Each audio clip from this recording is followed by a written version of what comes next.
Bonjour tout le monde, aujourd'hui je vous fais cette vidéo parce que j'en ai vu une autre que j'ai pas eu envie de laisser sans réponse. On va parler de faut-il continuer de corriger la posture assise de nos patients? Un sujet qui peut mener à débat. On va axer essentiellement autour de cet article Sit Up Straight, Time to Reevaluate de Diane Stater, mais on voit aussi que Peter O'Sullivan et Kieran O'Sullivan ont participé, ainsi que David Nolan qui avait participé à deux autres articles intéressants, il était l'auteur principal, notamment d'un article sur les croyances des thérapeutes sur la meilleure manière de soulever, et un autre article aussi sur la différence de posture lombaire lorsque on soulève quand on est lombalgique chronique. Donc, ils ont fourni une infographie dans leur étude qui est vraiment bien fichue. Alors, il faut vraiment commencer par un truc important, c'est que tous ces points ont dû nécessiter beaucoup de travail, de réflexion de la part des auteurs pour réussir à fournir des phrases comme ça, qui sont à la fois valides scientifiquement, tout en évitant le langage négatif et en étant plutôt positive et en évitant le langage nocebo. Pour me prêter au jeu des infographies, je peux dire que c'est compliqué et qu'ils en sont bien sortis. Donc on peut saluer leur travail. Si on s'intéresse au premier point, c'est il n'y a pas une seule bonne posture. C'est-à-dire qu'on ne peut pas dire qu'il y en a une meilleure qu'une autre, une optimale et ou une plus mauvaise qu'une autre. Et on n'a pas de preuves pour pouvoir dire ça. C'est un point qui était intéressant à mettre en évidence parmi toutes leurs infographies. Un deuxième point sur lequel on peut insister, c'est qu'ils disent on peut adopter des postures confortables et changer les postures habituelles peut soulager. D'accord? C'est-à-dire que souvent, il est connu que, en gros, il faut se tenir droit en permanence tout en restant le droit le plus longtemps possible, ce qui n'est pas souvent confortable et du coup, les patients, bah, certains peuvent se sentir coupables quand ils ne tiennent pas des positions quand ils sont dans des positions qui leur sont confortables, où ils sont avachis, un peu tranquilles. C'était un point, je pense, essentiel pour certains patients pour être déculpabilisés.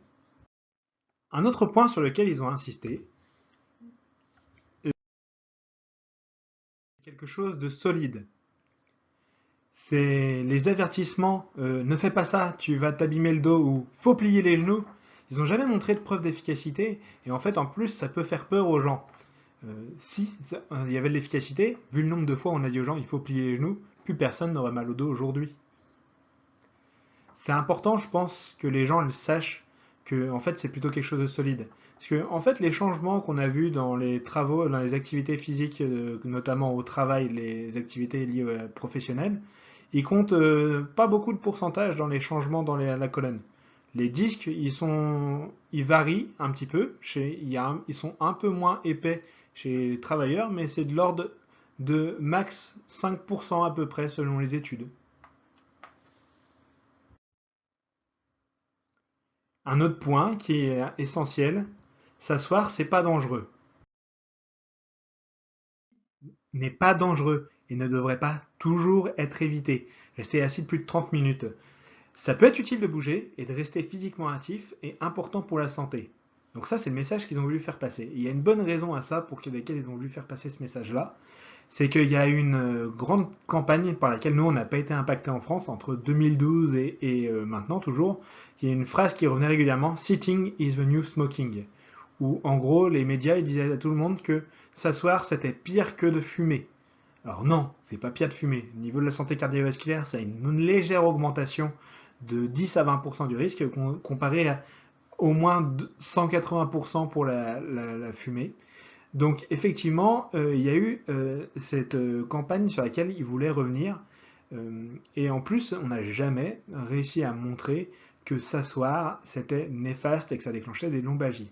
Ça peut déclencher un inconfort lombaire, des petites douleurs, mais indépendamment du fait d'avoir un épisode lombaire aigu, en fait.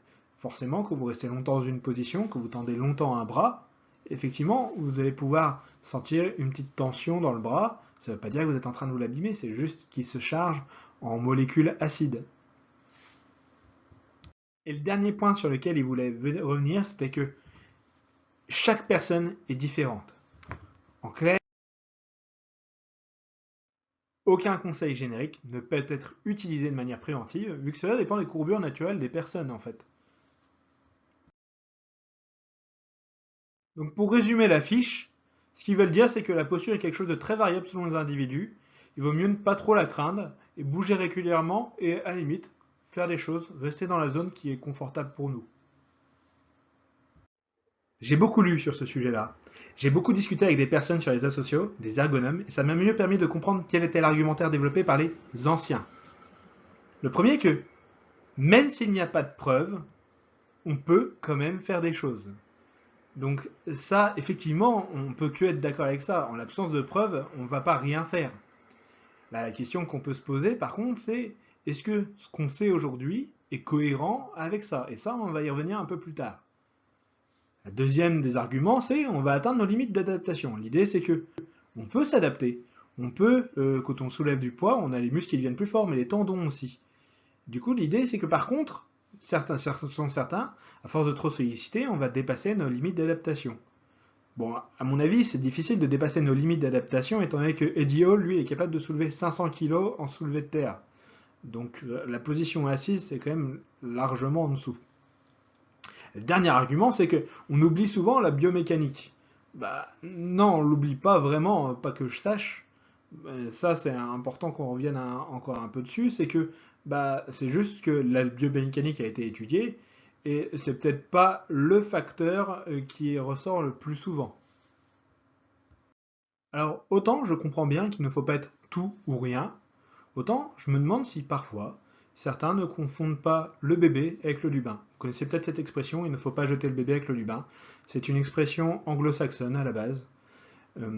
C'est mon sentiment, et d'autres le partagent avec moi, qu'en fait on a passé tellement d'années à dire quelque chose, que c'est tellement ancré dans notre culture et qu'on a peur d'abandonner quelque chose, même s'il s'agissait juste d'une erreur d'attribution, qu'on va avoir ces arguments qui vont revenir régulièrement. C'est très facile de voir la posture et il est virtuellement impossible d'éviter ce qu'on demande couramment d'éviter. C'est impossible d'éviter de garder le dos plié. Donc forcément, on pourra toujours trouver un moment, une faute à laquelle attribuer la douleur. Il y aura toujours un truc sur lequel on va dire, bah oui, à un moment j'ai eu cette posture-là, c'est pour ça que j'ai ma douleur aujourd'hui. Donc c'est vrai qu'il y a peut-être des erreurs d'attribution qui sont faites dans ce sens-là. Mais du coup, comment savons-nous ce qui est extrême ou pas extrême? Il y a des diversités d'opinions et de cadres de raisonnement qui font que pour chacun, la notion d'extrême sera relative. Là, si on considère l'étendue des possibilités,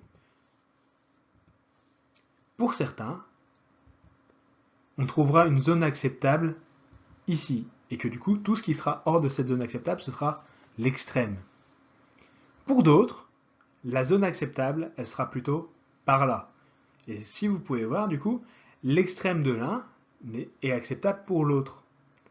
Et du coup, ça va être dépendant des opinions. Et enfin, certains autres ont une plus grande tolérance. J'ai pas voulu dire ouverture d'esprit. Et du coup, beaucoup plus de choses seront acceptables pour eux et il sera plus dur d'aller dans ce qu'ils considèrent un extrême. On ne se rend pas compte qu'il y a des tonnes d'opinions, et la seule chose qui devrait compter, c'est comment avons-nous forgé cette fenêtre de tolérance? Qu'est-ce qui nous amène à penser que l'un est trop extrême? Est-ce que nous avons des bonnes données qui indiquent qu'il faille absolument considérer un facteur?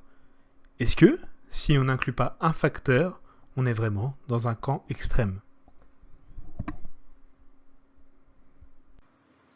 Quand on me dit que j'évalue pas la biomécanique, parce que j'ai lu des études de neurosciences, je réponds toujours, c'est pas parce que j'ai lu les études de neurosciences que je évalue pas la biomécanique chez mes patients. C'est parce que j'ai lu des études de biomécanique, et effectivement, c'est ces études-là souvent qui reviennent et qui trouvent pas de facteur, que la biomécanique n'est pas vraiment un facteur qui revient comme positif ou comme influençant, comme permettant de prédire la survenue de douleur ou comme étant un médiateur de l'amélioration des douleurs des patients. Il y a un large corps de recherche mené sur l'ergonomie, la posture pour prévenir la lombalgie. Les méthodes d'évaluation ne sont pas bonnes. Deux personnes ne sont pas capables de dire ça c'est la bonne posture ou pas, ils ne seront pas d'accord. Donc, est-ce que c'est raisonnable? Oui, je pense que c'est raisonnable de relayer ça à un second plan. Toutefois, la part biologique, on est d'accord, elle doit être prise en compte, mais à sa juste valeur. C'est pas juste parce qu'il faut trouver des choses absolument à mettre dans le bio du biopsychosocial. Faut pas dire il faut du bio dans le biopsychosocial, on va prendre la première chose qui nous vient. Non, la biomécanique a été évaluée et il me semble pas que ce soit quelque chose qui soit un facteur qui revient régulièrement. Maintenant, j'ai une autre question à vous poser, j'aimerais conclure là-dessus. Faut-il ramasser un sac de ciment comme un trombone? Et ben moi je vous dirais, essayez.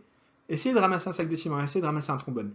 Vous me direz si en l'absence de toute correction consciente, si on vous dit rien, si vous faites les choses comme ça, votre comportement, il sera le même, ou alors si vous allez vous adapter naturellement, sans qu'il y ait besoin que quelqu'un vous dise, ah ouais, faut soulever comme ça. À plus.